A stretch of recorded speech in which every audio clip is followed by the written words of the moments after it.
projet s'appelle Méthode Crack parce qu'il a comme objectif principal de favoriser, de développer 4 compétences, 4 aptitudes fondamentales de tout apprentissage, à savoir la capacité à comprendre, la capacité à retenir ce qu'on a compris, la capacité à appliquer ce qu'on a compris.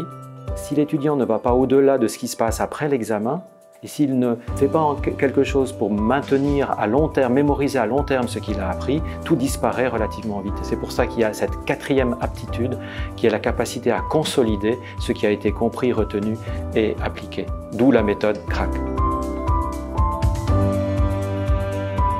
Alors concrètement, cette méthode est basée sur 3 pôles.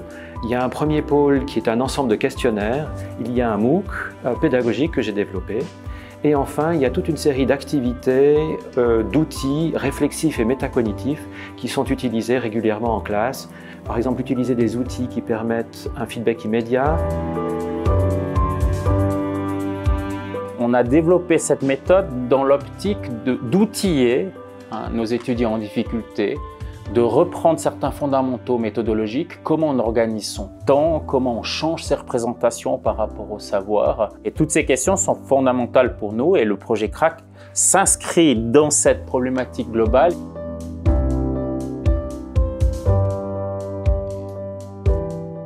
Les enseignants, dont je suis bien entendu, on a des difficultés à changer nos habitudes. Il faut vraiment être très convaincu qu'on pourrait faire mieux ou on pourrait faire différemment pour réellement rentrer dans un processus de changement.